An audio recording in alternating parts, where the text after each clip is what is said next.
네, 정치 현안에 대한 입장과 해법을 국회의원에게 직접 들어보는 파워 인터뷰. 12월 2일 예산안 처리 시한을 앞두고 막판 진통이 예상됩니다.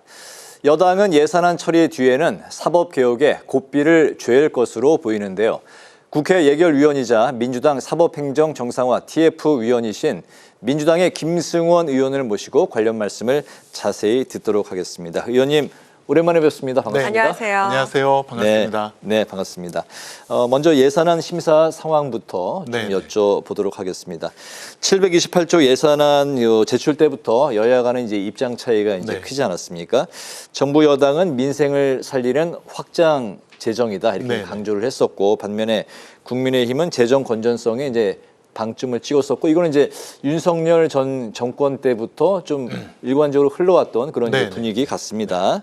그러면서 이제 국민의힘은 국가 채무 증가에는 눈 감고 포퓰리즘 예산에만 몰두했다. 이게 이제 국민의힘의 이제 주장인데요. 이 부분부터 좀 의원님 생각 들어볼까요? 네, 우선 확장 재정이라는 거에는 동의할 수 없고요. 네. 국민의힘 윤석열 정부 때도 예산안을 짜고 나서 추경을 많이 했습니다. 그래서 결국 총회에서는 지금 이재명 국민 주권 정부의 첫 예산과 크게 다르지 않다. 네. 그래서 확장 재정이라는 건 받아들일 수 없고요. 두 번째는 이재명 국민 주권 정부가 출범한 지 이제 100일이 좀 지났는데 저희가 대선 때 공약한 사항들이 있지 않겠습니까? 우선 12.3 불법 계엄으로 민생 경제가 도탄에 빠진 거를 회복시켜야 되고, 두 번째는 미래 성장에 대한 투자를 아끼지 말아야 되고, 세 번째는 그 국민 안전망을 두텁게 이제 보호를 해야 되는데, 그에 대한 예산을 지금 다 짜놨는데 여기에 대해서 지금 반대를 한다는 것은 제가 볼 때는 이재명 국민주권 정부 일하지 말라는 거냐. 일단은 이건 인정을 해주고 그 다음에 그 심판을 내년에 받아도 되지 않겠느냐, 그런 입장에서 국민의힘이 조금 협조를 해줬으면 좋겠고, 지금 계속 반대를 하시는 게 국민의힘 대표께서 너무 극우 쪽으로 가셔서 계속 이재명 정부랑 싸우려고 하는 그것과 무관하지 않다, 그렇게 생각이 듭니다. 네, 결국 오늘부터 예결이 소소위에 돌입을 했습니다. 여야의 이견차로 예결 소위에서 보류가 된 게 100건이 넘는다 이렇게 얘기를 들었습니다. 근데 여당 측에서 이것만큼은 예산을 사수하겠다 하는 것 어떤 게 있을까요? 늘 100건 가까이 처음에는 이제 이견이 있고, 그다음에 그걸 갖다 이제 조율하는 과정인데, 첫 번째는 저희 이제 AI 예산 10조, 그다음에 두 번째는 국민 성장 펀드 150조, 이거는 꼭 지켜야 됩니다. AI 예산은 국민의힘 측에서 좀 중복되는 게 많다, 과다하다 이렇게 주장을 하고 있죠. 그렇지는 않습니다. 지금 굉장히 AI 대전환 시대라서 지금 미국이라든가 중국이 앞서 나가는 거 보면 정말 저희가 윤석열 정부 3년간 R&D 예산 삭감하고 AI에 관련된 뭐 아무런 일도 하지 않지 않았습니까?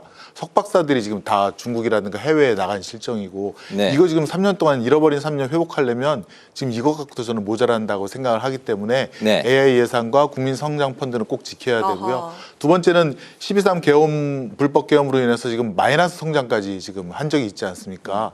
지금 이제 소상공인 자영업자들은 너무나도 도탄 지경에 빠져 있기 때문에 그걸 살리기 위한 지역 화폐 승수 효과가 입증이 된 것들, 이런 것들은 꼭 해야 된다, 그 말씀을 드리고 싶습니다. 그렇군요. 27일까지 이제 소소위를 끝내고 28일에 예결위 전체 회의를 거쳐서 12월 2일 시한 내에 처리하겠다. 이게 이제 정부 여당의 이제 시간표인 것 같은데요. 만약에 야당과 합의가 안 되면 민주당 단독으로라도 처리하겠다. 뭐 이런 강경 입장도 비춰지고 있습니다.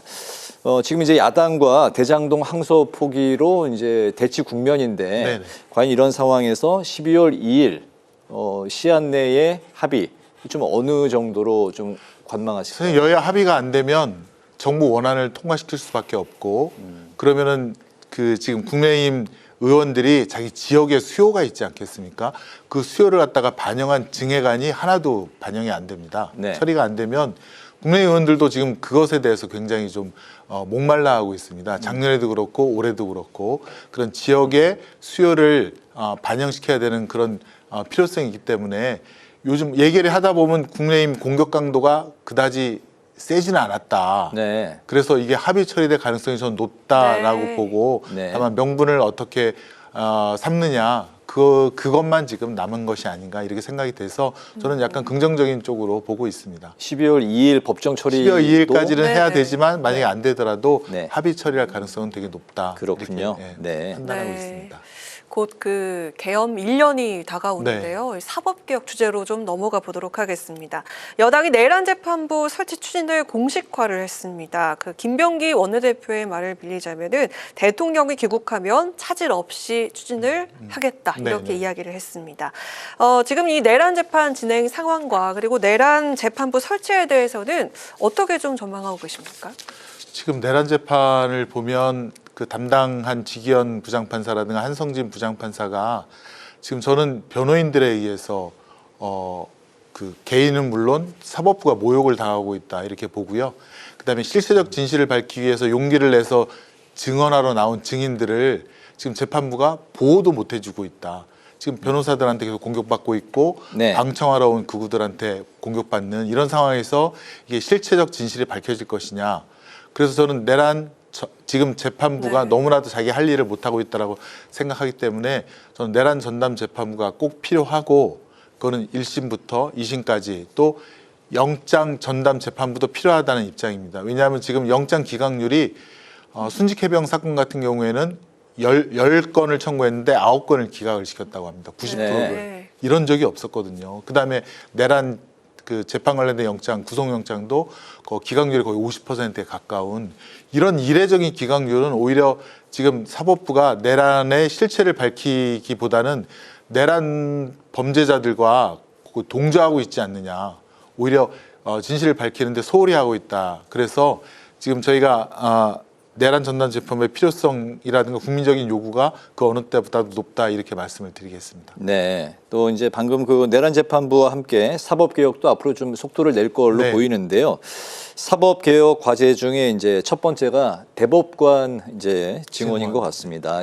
현재 14명이죠. 14명을 네. 26명까지 늘리겠다는 네. 게 이제 민주당의 아닙니까? 그렇습니다. 네. 이에 대해서 이제 대법원은 정치권에 예속될 수가 있고 또 늘리더라도 한두 명씩 좀 점진적으로 늘려가자. 이게 이제 대법원의 입장인 것 같습니다. 의원님께서 이제 또 판사 출신이신데 대법관 증원 문제 뭐 여기 이제 많은 생각이 또 있으실 것 같습니다. 예, 어떻습니까? 꼭 필요합니다. 지금 대법관 1인당 연 4,000건에 가까운 사건을 처리하고 있습니다. 네. 그러다 보니 그중에 80%는 대법관이 직접 기록을 안 읽고 연구관의 보고서에 의해서만 판단을 내리는 건데 신권조라 그래서 아예 초입에서 그냥 심리 불속행 기각으로 80%를 날려버립니다. 네. 우리 헌법이 보장되고 있는 3심제가 제대로 구현되고 있지 않습니다. 그래서 대법관을 증언시키는 이유는 우선 국민의 재판받을 권리를 정말 충실하게 보장받기 위함이고요. 두 번째는 정치권에 예속이 될까? 그러면 그렇지는 않습니다. 왜냐하면 대법관을 추천하는 위원들이 이재명 대통령이나 또 민주당 국회의원들이 추천하는 사람이 하나도 없습니다. 추천위원회는 네. 거기 보시면 법무부 장관도 있지만 법학교수협의회도 있고 변호사협회도 있고 그다음에 법원행정처장도 있고 뭐 이런 등등의 사람들이 사실은 정치권과는 독립하게 추천을 하고 있는데요. 저희가 이번에 그러니까 법원행정처를 폐지하면서 네. 대법관 추천이라든가 또 사법행정위원회 위원장을 만드는 일에도 지금 더 많은 13명의 위원을 네. 위촉을 해서 네. 정치권으로부터 완전히 독립된 그런 구성을 하려고 하고 있습니다. 네, 근데 좀 일각의 우려가 있는 지점이 있는데요. 이 네. 법원 행정처 폐지는 또 위헌 소지가 있다. 그리고 네. 뭐 외부가 관여를 하게 되면은 정치권의 입김이 반영되는 거 아니냐 이렇게 좀 우려가 있습니다. 어떻게 생각하십니까? 그 우려는 사실은 좀 그 사실과는 틀리다라고 말씀을 드리고 싶고요. 2017년도, 2018년도 양승태 사법농단이라고 기억하시죠? 네. 예, 박근혜 정권과 재판거래를 했던 그 이후에 반성적 고려로 고 이용훈 대법관께서 사법개혁의 일환으로 법원행정처를 폐지하고 사법행정위원회를 설치하는 안을 제안을 했고 네. 대법원이 그때 받아들였습니다. 대법원도 받아들인 안을 우리가 그때 못한 것을 갖다가 지금 다시 그 이행을 하려고 하는 것이고요. 저희도 그때 못했기 때문에 지금 2024년 12월 3일 그 불법 계엄의 밤에 지금 조희대 대법원에서 지금 국민의 기본권을 아예 무시한 윤석열의 포고령을 갖다가 이행하려고 지금 그 사전 작업을 동조 작업을 한 것이 아니냐 네. 그런 의혹을 갖고 있는데 이번에 완전히 대법원장에 집중된 사법 권한을 이번에 완전히 개혁을 해서 국민을 위한 사법 또 판사들이 진짜 내부적인 그 세력으로부터 권력으로부터도 독립해서 재판할 수 있는 그런 시스템을 이번에야말로 꼭 마련해야 된다. 그렇게 말씀을 드리겠습니다. 네. 그렇군요. 그리고 여당에서 추진하는 것도 있죠. 대법관의 전관예우 근절 방안 네, 이것도 네, 함께 네. 추진하고 있는데 퇴임 후에 5년간 대법원 사건 수임을 제한한다 이런 건데요. 지금 현행법에서도 퇴직 후에는 그 3년간은 대형 로펌에 취업을 못하도록 하고 있는데 더 이것보다도 강한 제약이 필요하다고 그렇게 보시는 건가요? 그렇습니다. 이제 아까 말씀드렸듯이 대법원에 사건이 몰리니까 아까 대법관 출신의 변호사가 도장 하나만 찍어줘도 3천만 원을 받거나 그 이상의 돈을 받고 심리 불속행 기각만 안 당하게 통화시켜 달라 이런 사실은 그 선임 조건을 하는 사건들도 꽤 있거든요. 네.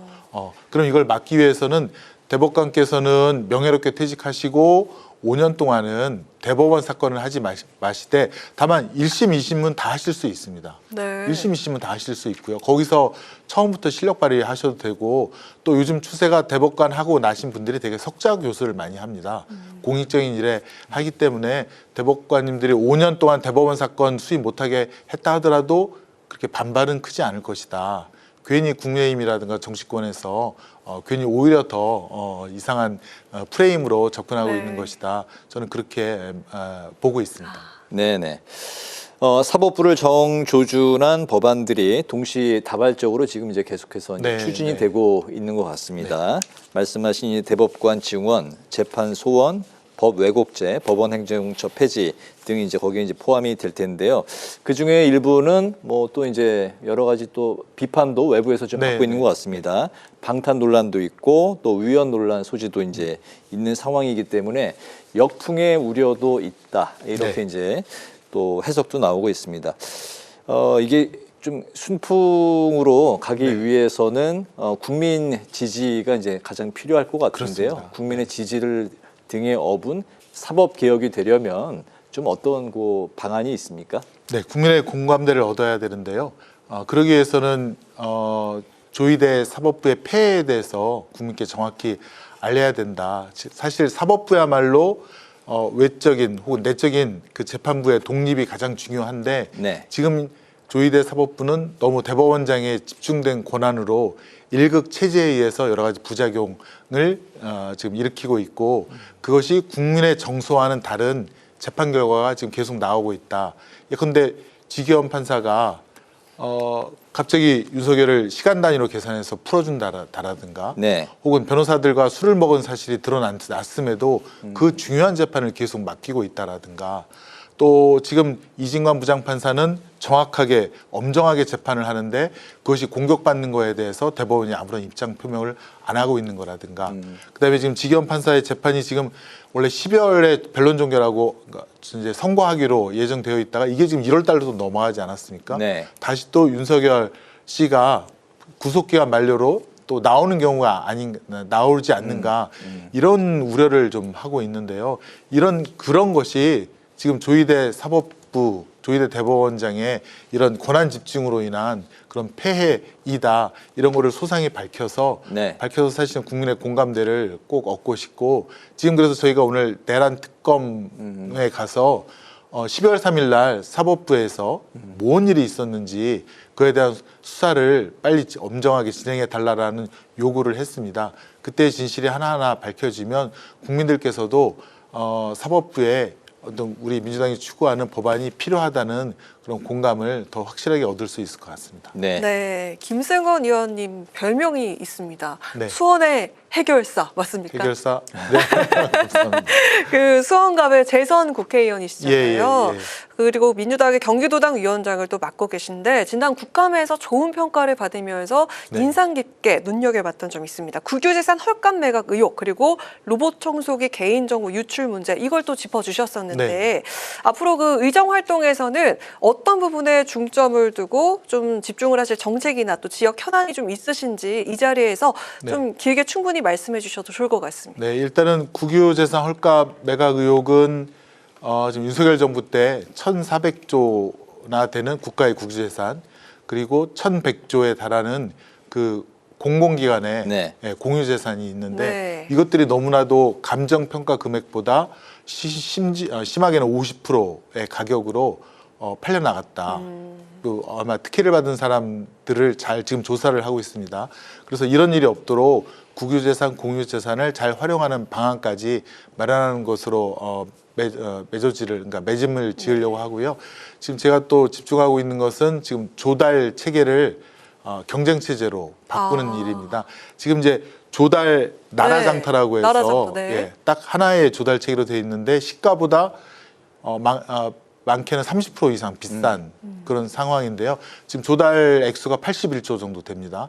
근데 여기에 10%만 아껴도 매년 8조나 되는 국민의 예산을 아껴서 더 좋은 일에 쓸 수 있거든요. 이걸 경쟁체제로 바꾸는 일에 지금 노력을 하고 있고요. 아마 대통령께서도 경기도지사 시절에 이런 경쟁체제를 도입한 조달 개편을 추진하셨기 때문에 곧 대통령께서도 그런 검토를 하시고 그에 대해서 화답하시지 않을까 그런 생각이 듭니다. 그래서 국민의 세금을 아껴서 다시 국민에게 돌려드리는 일을 더 열심히 성실하게 하고 싶습니다. 수원 지역의 지역 현안은 좀 어떤 게 있을까요? 수원 지역 현안은 저희가 원도심이 많고 지금 합계 출산율이 0.60이라 지금 이제 원도시를 다시 재개발, 재건축하는 일, 그다음에 합계 출산율을 늘리기 위해서는 청년 신혼부부가 많이 사는 일을 하고 있는데요. 지금 이제 일터와 그다음에 쉼터와 주거가 함께 공존하는 그런 지금 그 테크노밸리를 개발하고 있고요.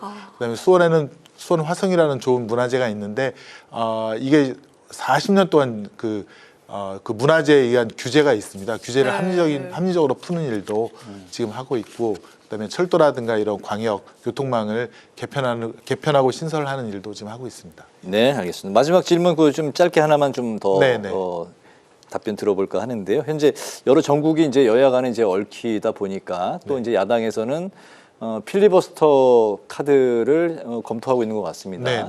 그 이에 대한 그 민주당 입장 좀 짧게 들어볼 수 있습니까? 지금 야당에서는 사실은 이제 저희 민주당의 그 개혁 법안에 대해서 일단은 발목 잡기를 하고 있고 너무 극우 쪽에 편향된 지금 행보를 하고 있기 때문에 분명 필리버스터는 들어올 것이고 저항은 할 것 같은데 그러면 그럴수록 중도층, 합리적인 국민들의 인식과는 멀어질 것이고 결국은 야당이 내년 지방선거에서도 망하는 길을 좀 가고 있다라고 말씀을 드리겠습니다. 그래서 장동혁 대표는 저와 같은 판사 출신이고 또 저와 같은 재선 의원이신데 원래 법사위 있을 때는 안 그러셨는데 갑자기 그렇게 너무 오른쪽으로 가셔갖고 지금 다시 한번 처음부터 점검을 하셔서 어떤 일이 국민으로부터 다시 신뢰를 회복하는 일인지를 점검을 하셔라. 원점부터 점검을 하셔라. 그 말씀을 꼭 한번 드리고 싶습니다. 알겠습니다. 이제 오늘 파워 인터뷰 마치도록 하겠습니다. 오늘은 새 예산안과 사법개혁을 중심으로 더불어민주당의 김승원 의원을 모시고 관련 정치 현안을 들어봤습니다. 오늘 말씀 잘 들었습니다. 고맙습니다. 네, 고맙습니다.